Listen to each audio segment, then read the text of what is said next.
the traffic came to a stop very abruptly, and I was not able to stop, and I shrunk my truck just a little bit. So welcome back to Hoopty's Rides and Reviews, where we take 5 years to get a project done.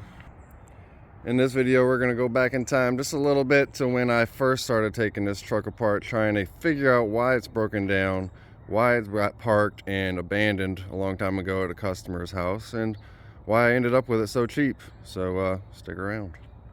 Okay, so in the last video, it was about October 8th, 2022, or the last clip rather, and now it's September 29th, 24. It's been almost 2 years, a few days short. And there's been some extremely serious personal reasons that I'm not going to go over, but it's running. So let's jump back in time to when this truck was completely broken down. And it was parked over there with some flat tires. And this poor truck wasn't completely wrecked. What's going on, everybody? Welcome back to Hoopty's Rides and Reviews. I'm back on the street truck today. This is the 96 Chevrolet C1500 two-wheel drive. Don't mind the kids in the background, they're just having a good old time. I unfortunately lost a bunch of footage when I was cleaning this truck up. I started really with the engine bay, started cleaning it all out, trying to figure out why this thing was parked. This truck was left. I got a video on my channel of when I pulled this thing out of a backyard, and this thing was just left for dead, and the poor guy passed away before he got a chance to fix it. It's got 5.7. It's got 2 different intakes inside the interior, and there's a couple of different switch panels. It's even got the wrong year switch panel for the windows. There's a whole box of relays inside the truck. I don't know what's going on with that. I'm gonna have to do some testing to go through that. I threw some new spark plugs in this thing. We have the old wires still, and I did hook up the new coil wire because the old coil wire was just terrible. And I tried to use a junk battery that I had, but this just did not work. So we got the freshness right here. So I ended up getting this brand new battery. It was actually my Christmas present. If you know me, you know that means a lot, you know. Well, let's throw this battery in here. Alright, so we got the booster and the new battery in, all hooked up. And I'm gonna go ahead and dump a little bit of mixed gas in here. Y'all be careful, okay? Dump a little bit of mixed gas in there. We'll go ahead and try to give it a start. I've tried to start this thing before a few times, but I think that dead battery just was making it a big problem. Alright, give her a shot.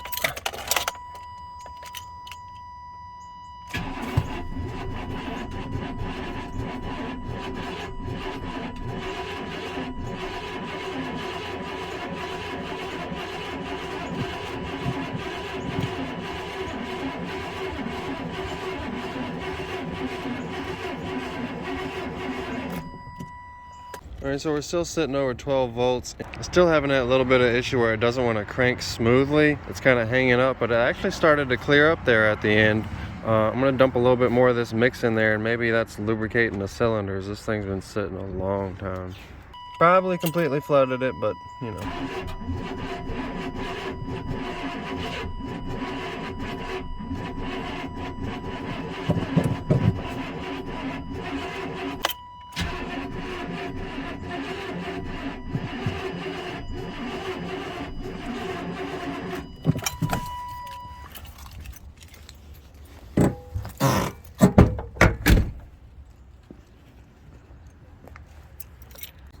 I've previously pulled one of these plugs off and checked it. It did have decent spark. I tried, I think it was 2 different wires. I might have to just go ahead and pull one of these plugs out, or all of these plugs, and check every single one of them just to make sure I've got fire on all of them. I'll check my grounds, check my bases. I'll be right back.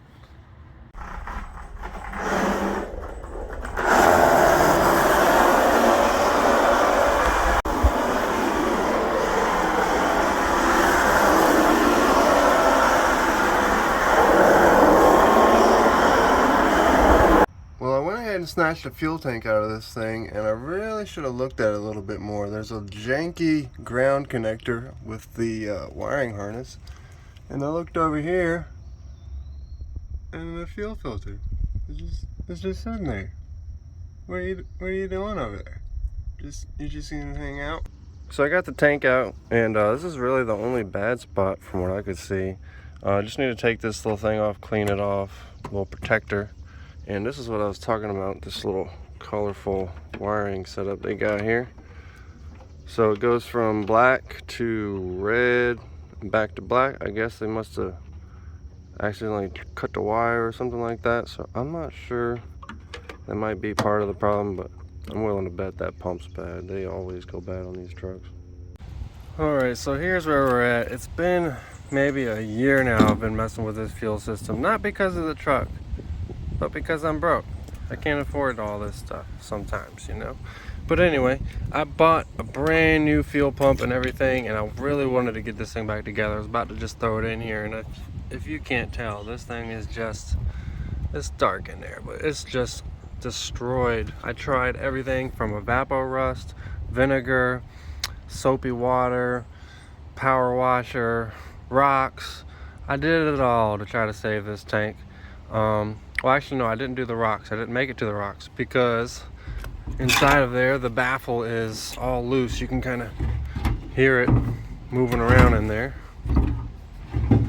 So after the baffle broke loose, I was like, man, I'm super done with this. So yesterday we received this huge package. I wish I'd have known the cost of this thing a long time ago. $120 for a brand new fuel tank. You just really can't go wrong with that. And I think I'm gonna look at it real quick, but we might have to go ahead and throw some paint on it just to kind of protect it from getting kind of crusty and rusty looking like the old one does. Well, this thing actually looks like it's got a pretty decent coating on there. I mean, the thing looks pretty nice. I hope I'm not wrong, but I might just go ahead and send it, you know. Brand new. Well, you can see in there, and it actually has a metal baffle in this one. That is a bit of an upgrade. Well, I don't see no reason I can't just go ahead and just jam this pump on down in there and, you know, just full send this thing the way it is. We'll have to swap everything over from the old tank, the neck and the pads and stuff, but man, I think that's going to be good. Now both of these things are CarQuest. The pump and the entire tank I bought online. I got a little bit of a discount. I actually paid $112 for this thing, and the reason I went with these two is they're the cheapest. And I really don't have too much of a choice in that department. This is not my main gig. This is a secondary vehicle that I'm trying to put back on the road. And not to mention I have a third vehicular. Get out! I was saying I got a third vehicular back there that I'd much rather get that thing going, you know, but it's a little bit more far gone. So I changed my mind. Well, that got out of hand quickly. I used an entire can of spray paint, but I am known to overdo things, and while I got it out, you know, might as well just go ahead and throw some clean paint on there. Okay, moment of truth here coming up. That's the fuel line. I've got it all disconnected, and the return line at the tank is also disconnected. So you can see the return right here. And that's basically to let that pump push any old junk out of the old lines, and the recirculation isn't going to go back into the tank with all that trash. So the battery's hooked up. I'm going to go ahead and try it out. So this might not work out. I'm hoping we got a good one, but when I got this truck, these were just sitting inside of here. These are all just relays. I don't know if there was an issue with the relays or they were just plug and play and trying to figure out with the relays, but let's just give it a shot. Throw the key in here. Man, I thought I didn't hear anything, but I actually got a little bit of gas that time.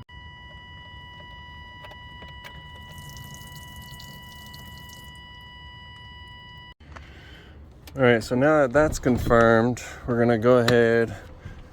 We're gonna go ahead and throw this new fuel filter in there. Well, I just purged that valve right at the back of the intake, and we got some pressure at the intake, so it looks like we've got fuel. Finally, I've really been working towards this point for a very long time. It has been such a struggle financially for me. That doesn't mean we got a good engine. I was putting fuel into the intake with a little bit of oil mixture, and it wouldn't fire off. And I was told, I don't believe in this fully myself, but I was told that it was because this thing needs that spider injection system in order to fire properly. But with all the fuel pressure we got now, so we're gonna give it a try here in a little bit.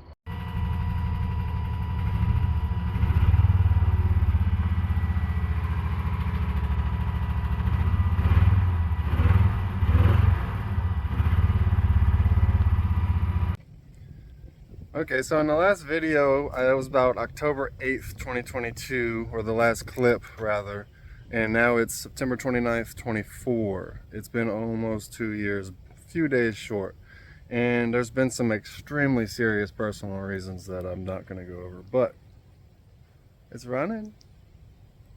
So unfortunately, I had a bit of an accident with my personal vehicle, and I've been working on this thing, getting it kind of like restored slowly, piece by piece, of what I could afford to do, and it kind of got my hand forced, and it's mostly because of this situation. I was coming down the highway with my trailer set up, and the traffic came to a stop very abruptly, and I was not able to stop, and I shrunk my truck just a little bit. So I'm thinking of taking the motor out of this thing and putting it in that broke down turd back there. Let me know if you want to see that. So back to this truck, I actually have installed a wiring kit and a nice little hitch plug. I got a hitch that I got from the junkyard, a bunch of random parts from the junkyard. So just to get me safely down the road, I put new wheel cylinders in there. We still got old drums and shoes. On the front, I put new calipers. We still got the old rotors. The left rotor is kind of still rusty. I really need to throw some new rotors on there, but I was just desperate to get on the road. I had to get back to work. If I don't make money, you know, everything falls apart, and everything kind of fell apart for me for a little while. So when we finished off earlier, I had finally gotten fuel up to the fuel rail, and I was really scared that this spider injection system was going to be completely clogged. Ended up that it wasn't clogged. It was just the distributor was off a little bit, and it also it kept breaking down on me. Like, it randomly would break down, and I kept having to, like, I thought a new part here and there I'd throw a new part on, and it would start up again, and I was like, maybe that was it. But it come to find out that every time I did the little bit of repairs or work that I did, it was all on the electrical system, on the ignition system. And by the time I got figuring out what was actually wrong with it, it was this little singular wire in here that goes to the coil pack. So every once in a while, my coil pack would completely lose voltage. So I got a junkyard radiator, which is actually really nice. Junkyard AC compressor, which I didn't add oil to and ended up locking up. Brand new EGR. I got some pulleys and everything, new belt, new alternator. All the ignition system is brand new except for the distributor cap and rotor. That still needs to be replaced, but I was just trying to get down the road. I have a cold air intake, but I went back with the original intake. I'm not sure if I should do anything else other than that. But finally figuring out that loose wire, I think that's what put this thing on the back burner. That's what really broke this thing down. 20 years this thing's been broken down. All right, so we'll go ahead and give her a nice little ice cold start.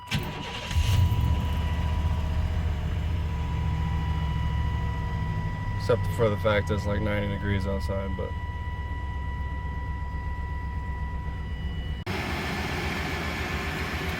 So yeah, it was just not firing properly. Had that loose wire, and it kept sounding like it was like firing too far advanced, like it was firing on the way up, and it was making it fire backwards.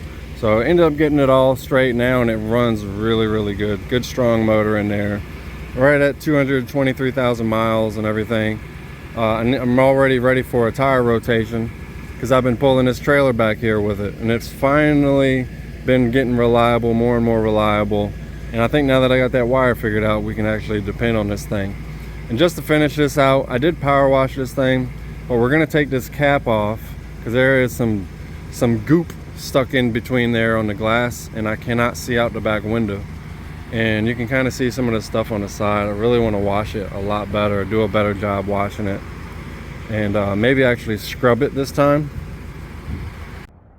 Well, that's it for this episode. If you want to see some more on this, please subscribe. Hit me up in the comments. Let me know what you think I should do.